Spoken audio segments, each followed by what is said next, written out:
Half-Life 3 выйдет.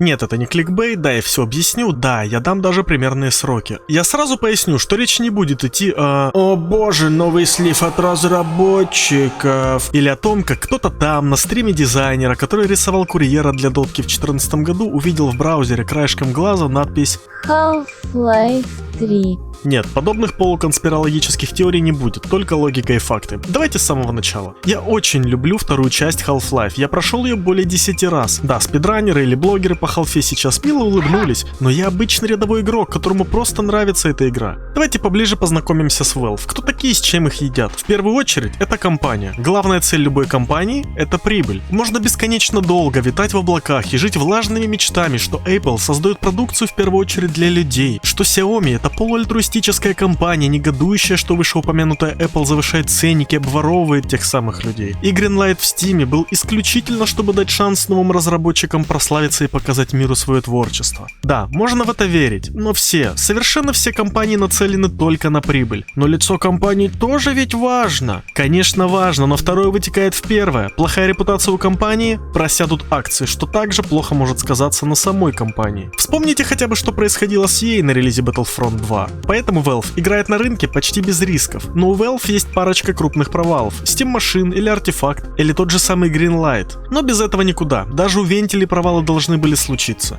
Безусловно, CS и Дотка приносят бешеные деньги, и казалось бы, ну вот он успех. Сиди перди, да получай миллионы. Но опять же, речь идет не о твоем или моем понимании происходящего, а о компании, где есть инвесторы, 1000 сотрудников и миллион других мелочных моментов. Нам тяжело осознать вещи по типу «А нахера Гейбу деньги, если у него и так миллиарды?» Ну а нахера крупные бизнесмены постоянно расширяют свой бизнес? Денег много не бывает, сколько бы у тебя их не было. Сегодня Феррари за 100 миллионов, завтра яхта за 300. И если у Valve есть много денег, то с репутацией не все так гладко. Люди десятилетиями ждали не то чтобы продолжение великих игр, а просто хотя бы новую игру. Что не говори, но Вентили делали хорошие игры, которые даже спустя 20 лет играют и разбирают на теории и цитаты. Делают моды и любительские фильмы, это я еще молчу про порно-пародии. Плюс Epic Game нежданно-негаданно решили выйти на рынок со своей площадкой, и Steam уже не был стопроцентным монополистом.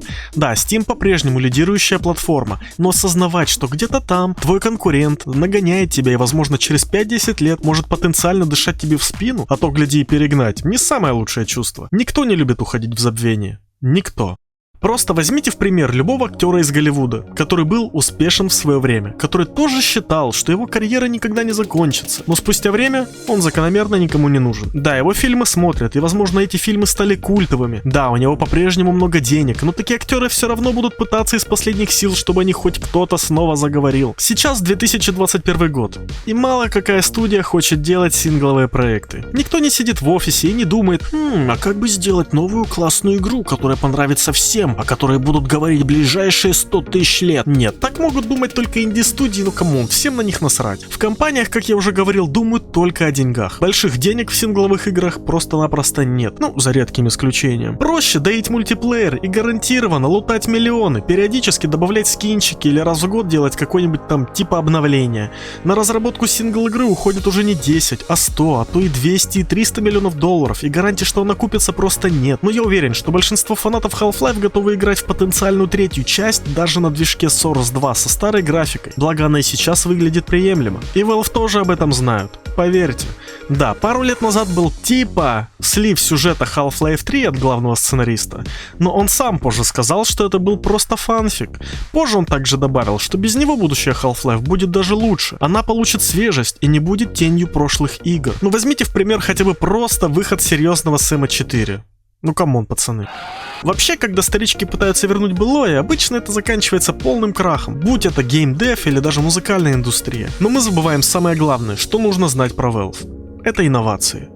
Почти каждая их игра — это инновация, ну или просто до блеска точная концепция. Первый Half-Life 10 из 10. Второй Half-Life 10 из 10. Left 4 Dead — просто замечательный шутер на выживание. Portal — игра-головоломка, которая продалась миллионами и до сих пор считается одной из лучших игр Valve. Dota популяризировала жанр мобы. CS — один из самых древних сессионных шутеров, который спустя столько лет не потерял актуальности в отличие от своих конкурентов. И не стоит забывать, что в Valve все-таки сидят творцы. Да, пусть многие ключевые разработчики ушли, но что из этого?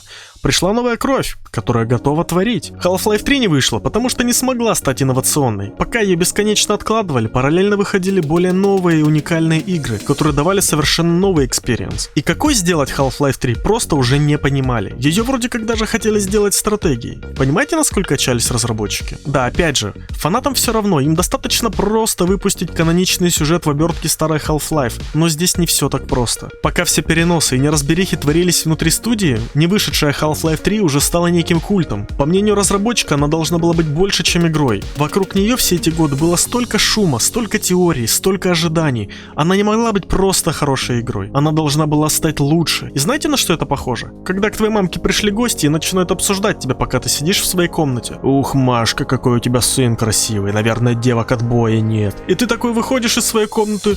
Мам, можно оливьешки? Я не знаю, возможно, у Гейба принцип выпускать инновационные игры, а может просто постоянное нытье фанатов непроизвольно копало яму самому проекту, тем самым откладывая его до лучших времен. Но многие годы от Valve ни слуху, ни духу. До одного момента, пока не вышла Half-Life Alyx. И она тоже прорывная в какой-то степени. Отличная графика, хорошая интерактивность, новые механики.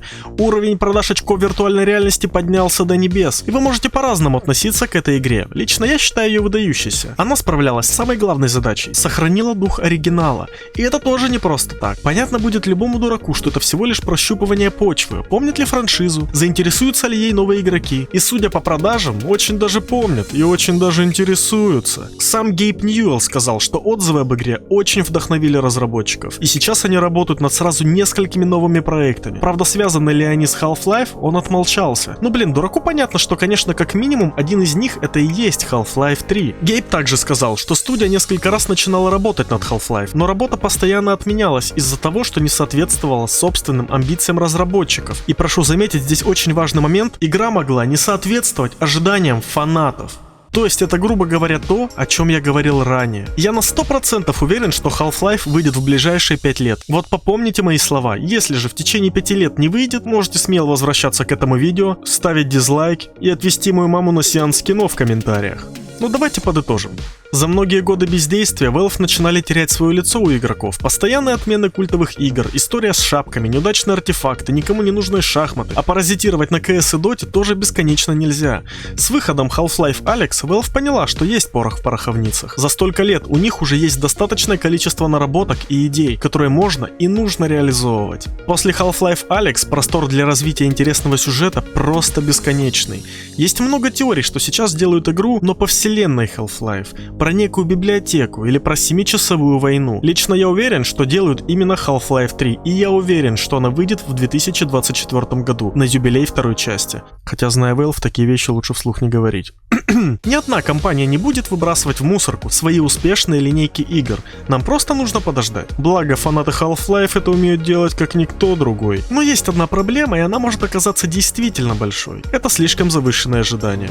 Вот уже более 10 лет фанаты только и ждут совершения чуда. За все эти годы было придумано множество теорий, фанфиков с возможными сюжетами, слухи, фейковые концепты. Фанаты разобрали все по полочкам, что только можно было разобрать. И люди, которые маломальски следят за этой темой, непроизвольно надумали себе всякого. Вы помните «Игру престолов»? Ну это тот сериал, который хейтили все за его последний сезон. И пусть действительно получился неоднозначным, но мало кто дает себе отчет, что вся их ненависть к финальному сезону была вызвана отчасти завышенным ожиданием. Я вот никогда не рыскал в поисках инфы о последнем сезоне, я просто терпеливо ждал, так как я знаю, как это работает. Смотря на ютубе различные теории, ты непроизвольно в голове представляешь себе, какой сюжет должен быть, чем закончится, какие действия будут происходить, и все это в твоей голове откладывается. Хочешь ты этого или нет? Ты уже представил себе одно, а вышло совсем другое. Может и сезон в целом был неплохой, но ты себе там что-то уже навоображал и негодуешь, какого собственно хрена вышло это. Вот просто ради примера. Люди из моего окружения, кто не следил за сливами и не чекал инфу по сериалу, отнеслись нормально к финалу. Да, косяки есть, но в целом всех все устроило. Те же, кто мониторил различные каналы с теориями и прочим калом, остались в жутком разочаровании. Так это всего за 1,5 года между сезонами. Ну или сколько там было, я уже не помню. У Half-Life эта пауза уже больше 10 лет. Многие YouTube-каналы сделали себе карьеру на этих теориях. И у этих каналов армия подписчиков, которые тоже забивают голову новой информацией. И неважно, полезной полезная она или нет. И игра, когда выйдет, а она выйдет, может оказаться очень хорошей, в чем в принципе я ни капельки не сомневаюсь.